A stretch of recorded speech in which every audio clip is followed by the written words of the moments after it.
Afternoon, everyone. Now, there's going to be a lot of talking points here, and one of them, first and foremost, is going to be my last video, which was a short, I admit. I mean, I don't really want to become another fucking TikTok person, but sometimes I do feel that those videos do get the point out there rather well. I mentioned that you do not have to wear a face nappy on the bus or in shops. And while they say it's mandatory, as I said, you can self-exempt yourself, like I did in that example. I mean, you couldn't hear it very well, but if you listen very carefully in that short, you'll actually hear him say, "Will you be wearing a face covering today, sir?" And I told him I was exempt. And as I said in the previous video as well, they cannot legally challenge you. They cannot say, "Can you provide evidence of this?" Because if they do, they will immediately be in breach of the Equality Act 2010 under medical discrimination. So anybody who doesn't want to wear a face nappy, you don't have to. And anybody who tries to say, like some troll did, that you're being selfish, that's just another proselytizing sheeple, unfortunately. And you'll get a lot of those. But the bottom line is, whether you want a shot of the antidote or whether you want to wear a face nappy is down to your choice, as it should be. The government has no legal right whatsoever to take away our liberties, and I shall be standing to that vehemently. Now, that point is out of the way. Let's also talk about somebody that I've started watching as of late.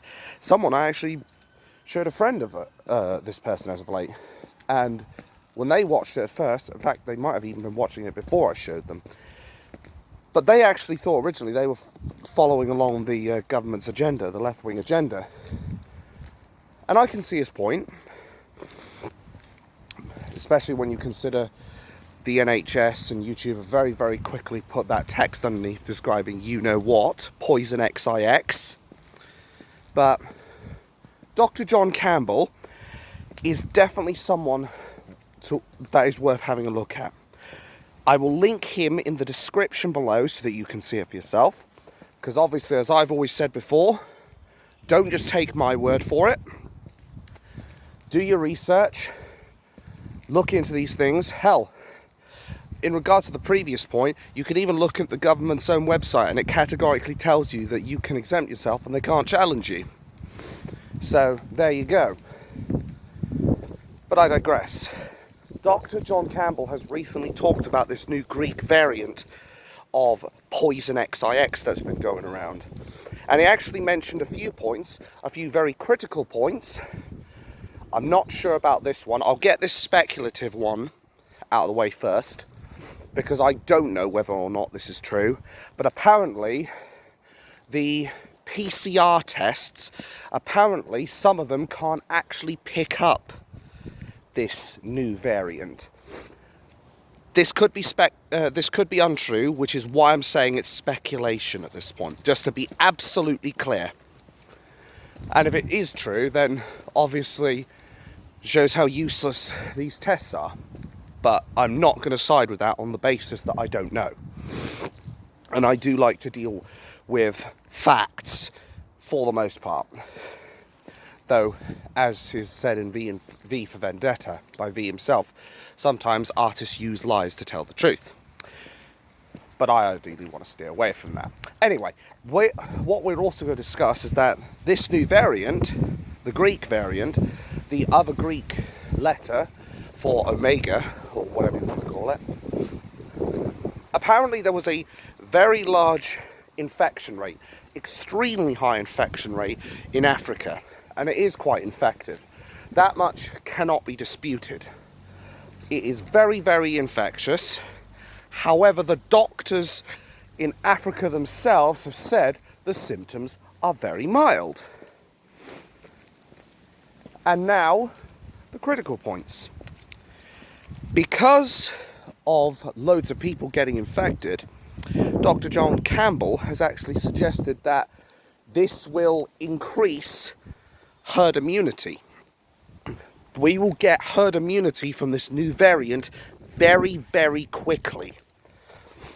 Which ultimately means that when it really does become a factor in a couple of weeks or what have you, a lot of people will be able to fight it off. Which as such means, and this is a big one, that this will not lead to nearly as many hospitalizations as the mainstream media would like to have.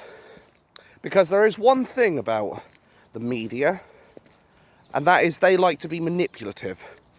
And unfortunately, there are two things in life that can be manipulated: data and people. And no, I'm not trying to manipulate people before anybody suggests that. Anyway, that is the two main things that can be manipulated. And the mainstream media and the governments across the world do that all the time. They do it to push this poison XIX narrative, the fear porn, as it were. And speaking of fear porn, I don't know if anybody noticed yesterday or the day before, but Great Morning Britain, or Good Morning Britain, sorry. God, I've got some of the... I have a bit of the flu myself. I've been trying to cure it with some Lemsip. Anyway, Great Morning, Good Morning Britain, whatever they're called, actually put out a poll yesterday.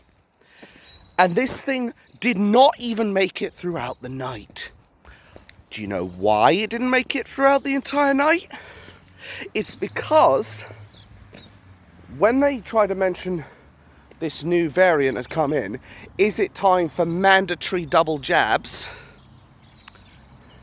89% out of 45,000 people said no.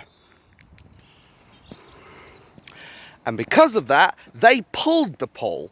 So you can't see that anymore.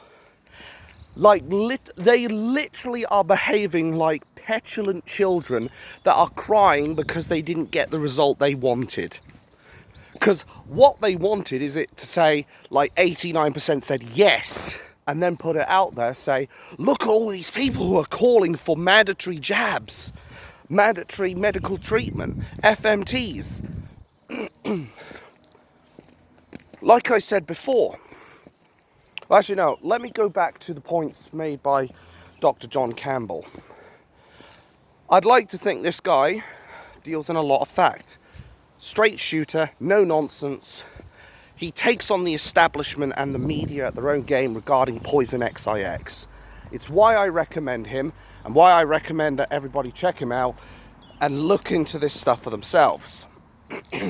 Because you will understand just how sinister the media and our government really is.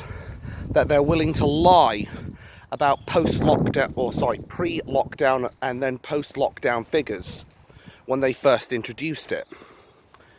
They were willing to lie through their teeth about those statistics, and then YouTube decided to pull the video that Politico had made because it was, have three guesses, medical misinformation. Coincidence? I think not. But the bottom line in all this is that John Campbell has basically shut down any notion whatsoever that this could be highly well, no, it's not going to shut down the highly infectious bit, but it is going to shut down the aspect of loads of hospitalizations.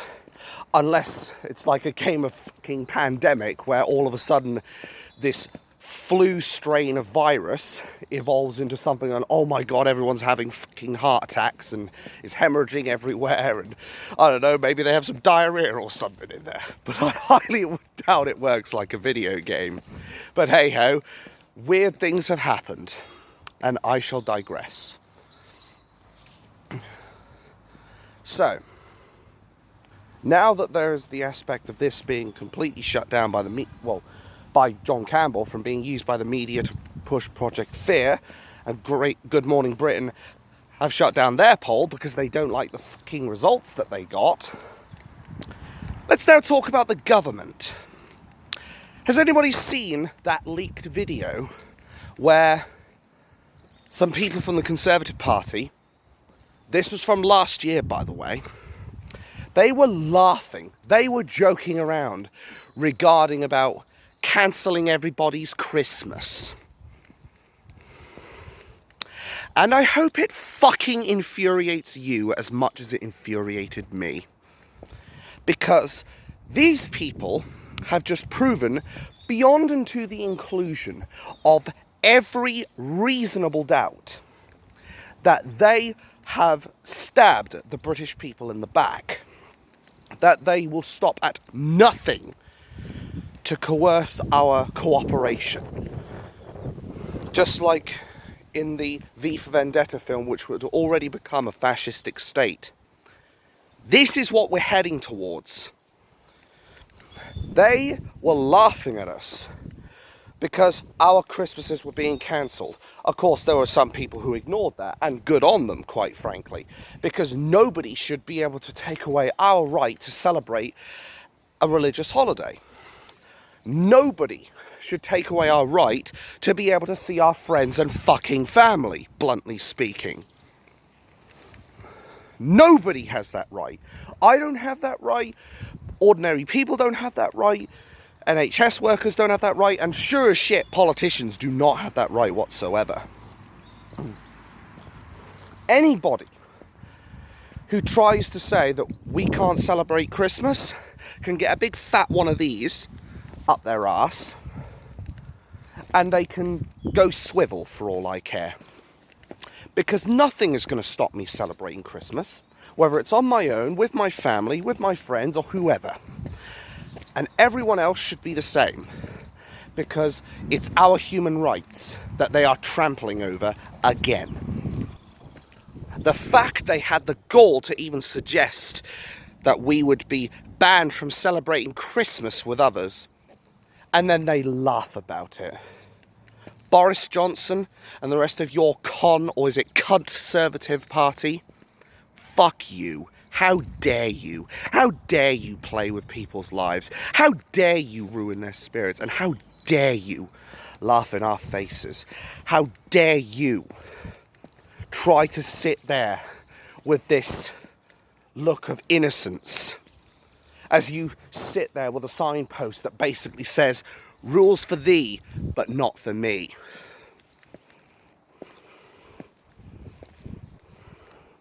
Everyone else should be as outraged as I am regarding what the government did regarding that video that was leaked by media.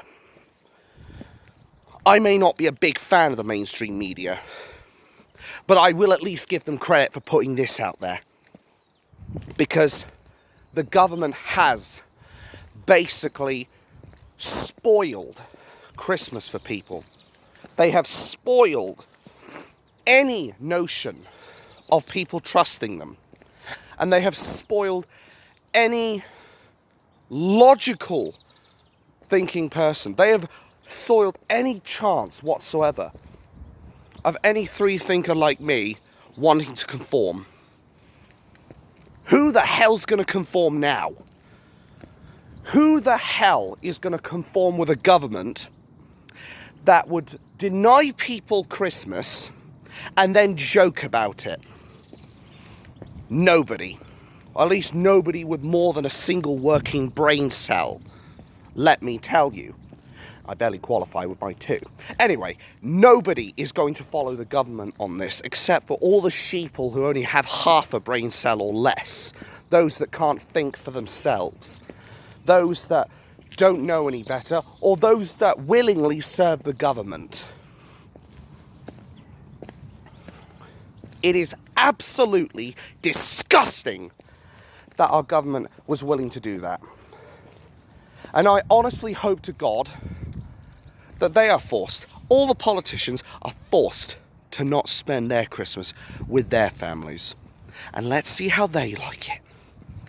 And I would say, lock up any politician that doesn't adhere to it. And then we'll see how they fucking like their own rules.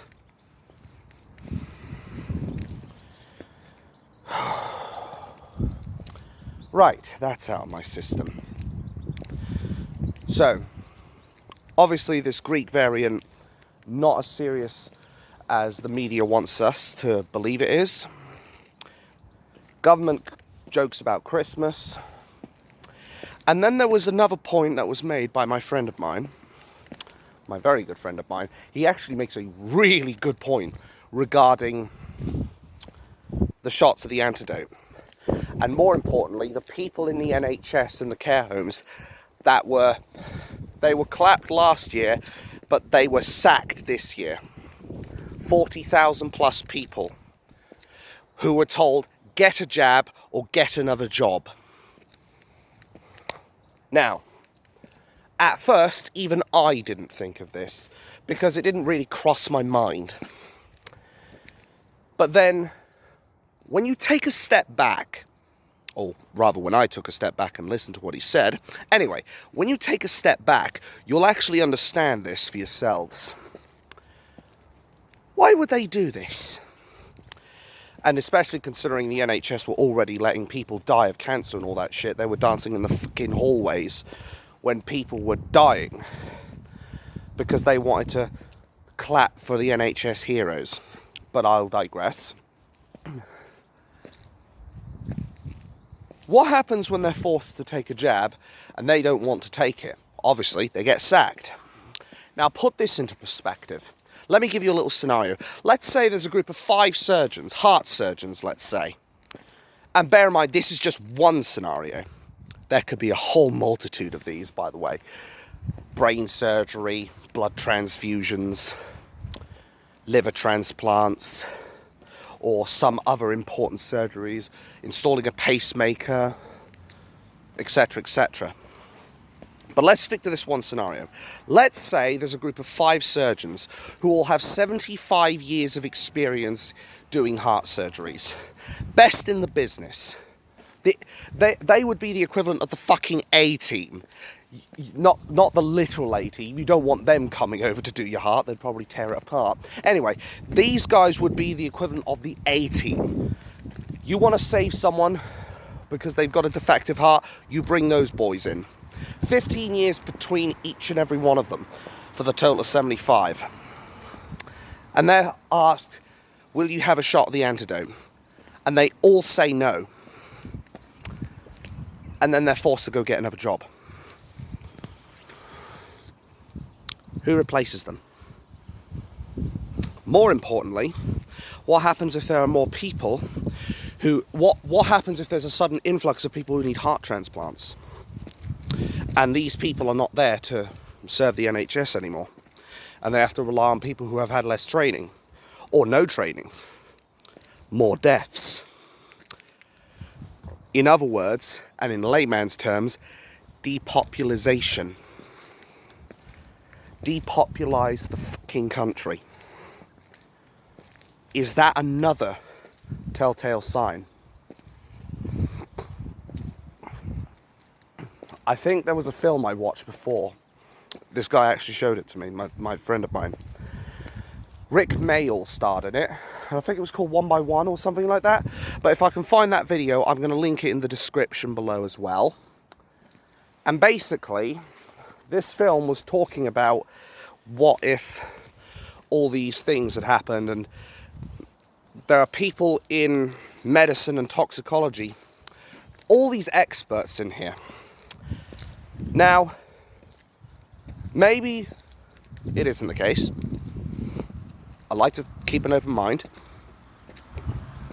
But there's one thing that does scare me.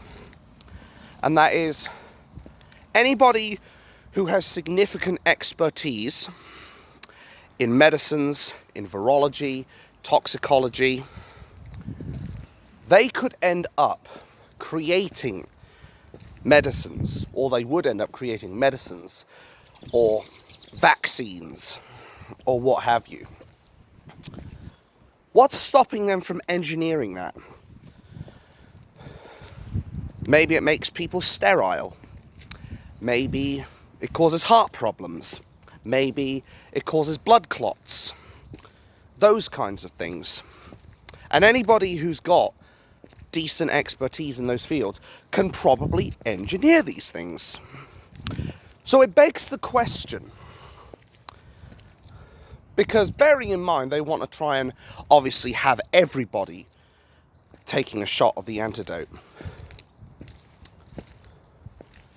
How long do you think it would take, logically, for them to get a properly working, completely safe shot of the antidote out for all the British people, with no side effects? I mean, logic for me says it would take at least a couple of years or more. And yet, it took them months, something like that. Begs the question, did they really have the best people making the absolute best shot of the antidote to give to us to keep us safe? Or did they push something out, not care about the side effects, and they want to use that to potentially depopulise the nation as well? Because bear in mind, Super J actually put out a video as well.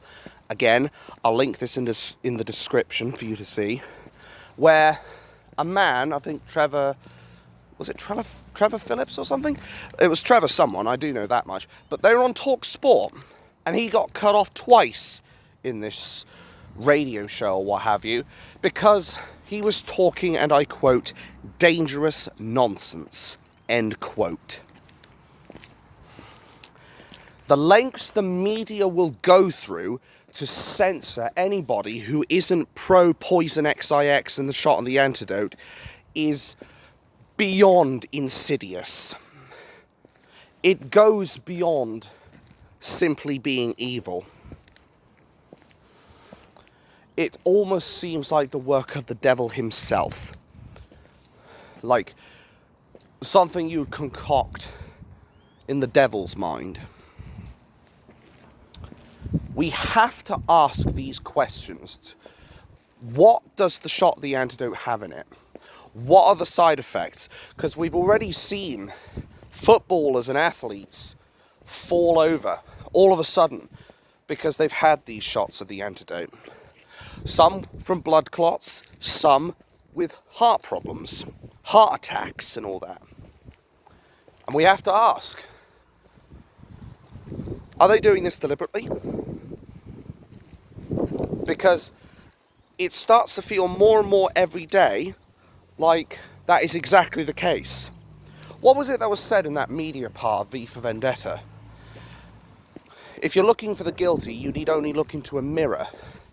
I know you're afraid. War, terror, disease. Seems more like war, terror, disease, and vaccines, if you ask me. But what is basically I'm trying to portray here is we need to be questioning everything at this point.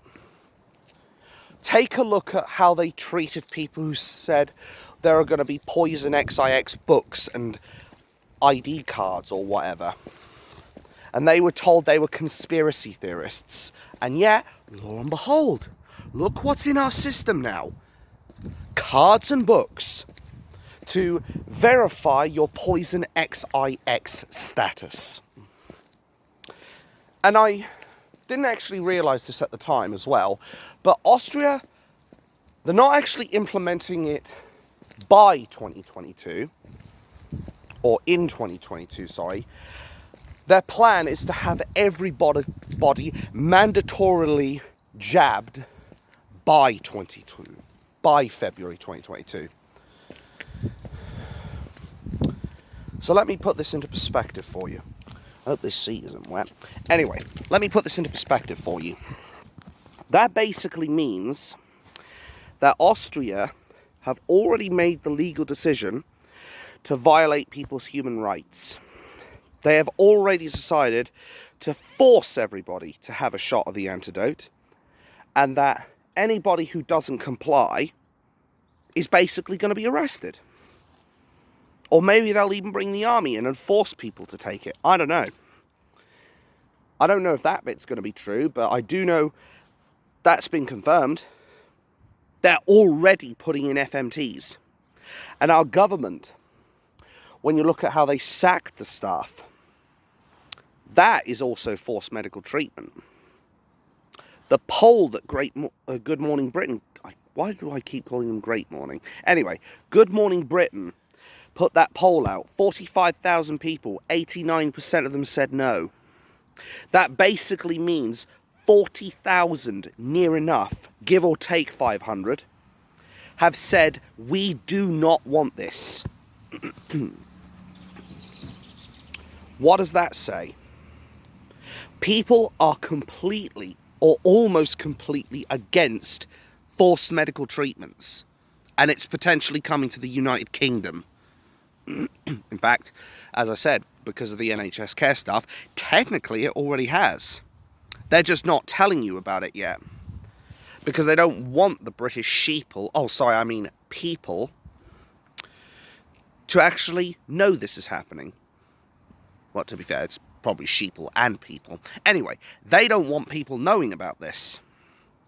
Whether you're a free-thinker like me, whether you're a British person who understands what's going on and has woken up to the corrupt bullshit that's going on in this country, or whether you're one of the sheeple who just happily goes along with what the blind shepherd wants you to do and follow him even if it's off the edge of a fucking cliff.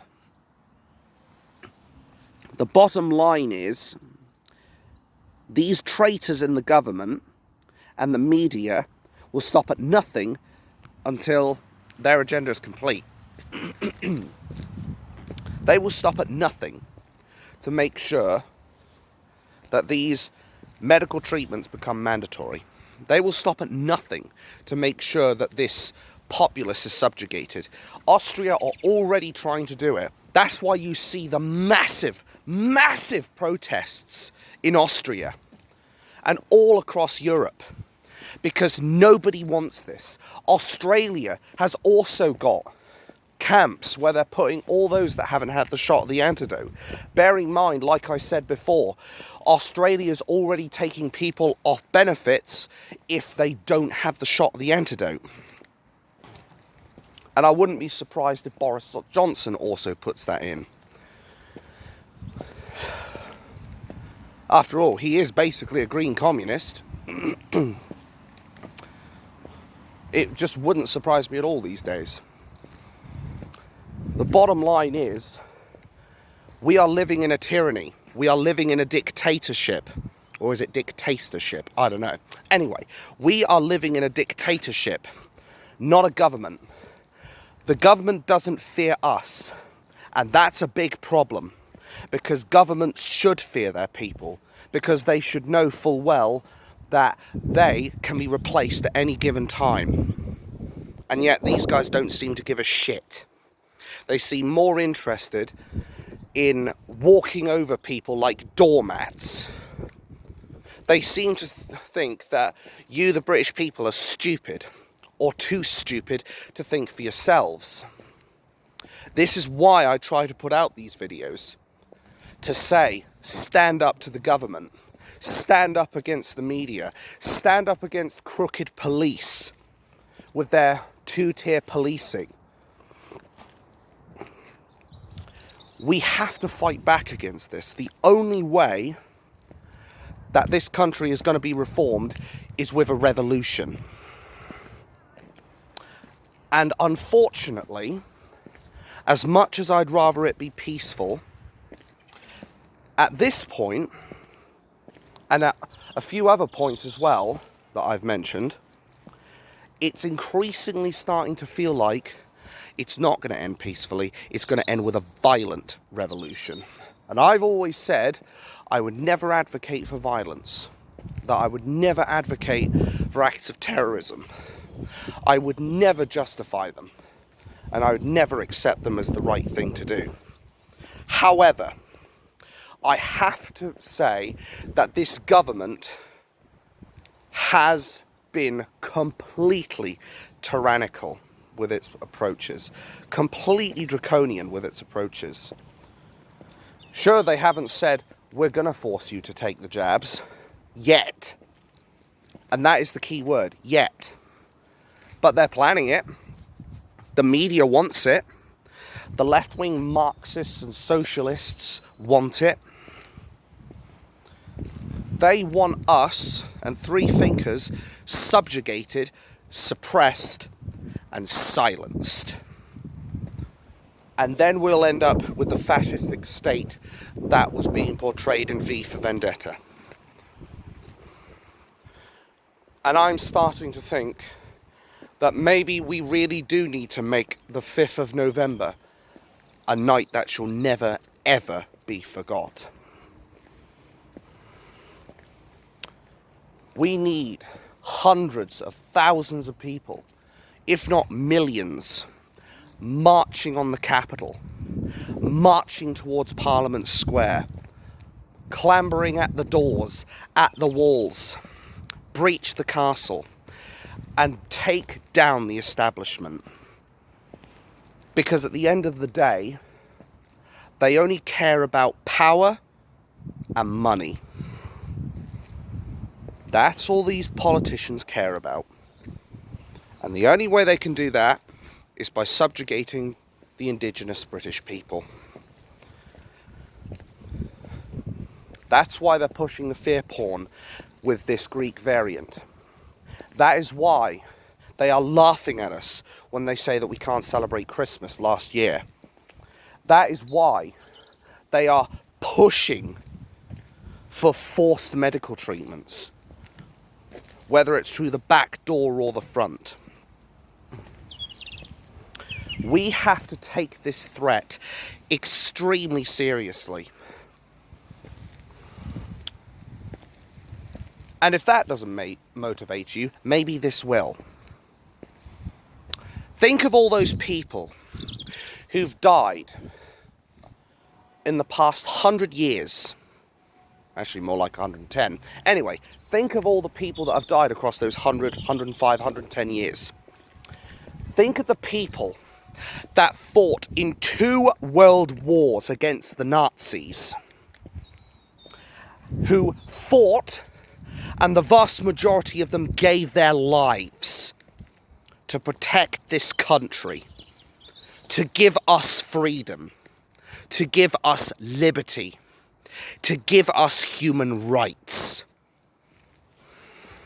And then fast forward to today, where we have so few war veterans left from the Second World War, who barely walk the streets and can be noticed.